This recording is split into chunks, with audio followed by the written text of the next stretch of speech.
नमस्कार, प्रभासाक्षी न्यूज़ में आपका स्वागत है और मैं हूं आपके साथ मोहम्मद ताहिर खान।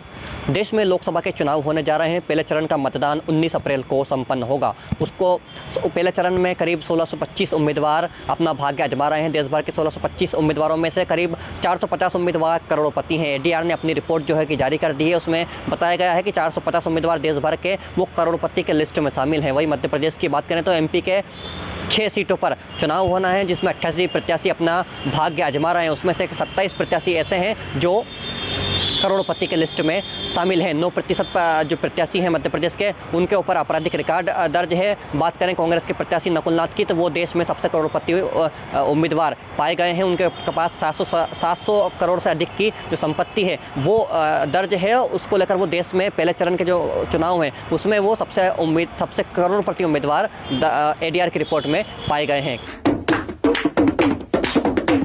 अब ये तो जो है यही तो 70 साल का देश का विकास है कि 70 साल में जो देश ने तरक्की की है उस तरक्की का ये परिणाम है।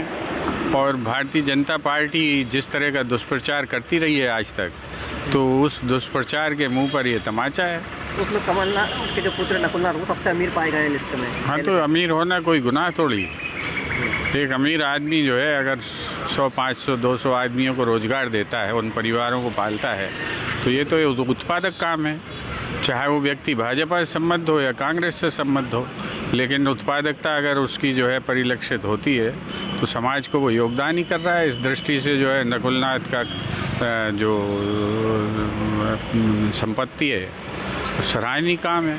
ऐसा कोई भी व्यक्ति जिसने अपने परिश्रम और ईमानदारी से धन संपत्ति कमाई है, अर्जित की है, उससे राजनीति में हो या ना हो, इससे कोई फर्क नहीं पड़ता। हाँ, महत्वपूर्ण ये है कि राजनीति में ये शुचिता आवश्यक है कि जो संपत्ति आपने कमाई है वो संपत्ति ईमानदारी से कमाई हुई है। दूसरी बात, जो उम्मीदवारों पर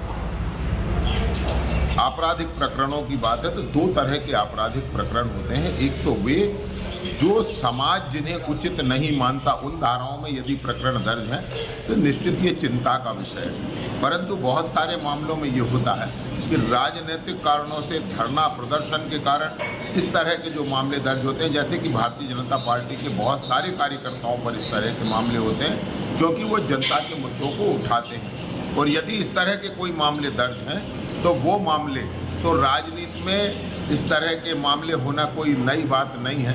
परंतु यदि ऐसी धाराओं के मामले हैं जो आपराधिक हैं, जिनमें आपके चरित्र पर चिंता व्यक्त की जा सकती है, ऐसे मामले दुर्भाग्यपूर्ण हैं। मोहम्मद ताहिर खान, प्रभासाक्षी न्यूज़, भोपाल। अगर आप भी लेना चाहते हैं देश दुनिया की तमाम जानकारी तो आज ही सब्सक्राइब करें हमारे चैनल को। साथ ही नीचे दिए बेल आइकन को जरूर दबाएं ताकि हर अपडेट आप तक पहुंच सके।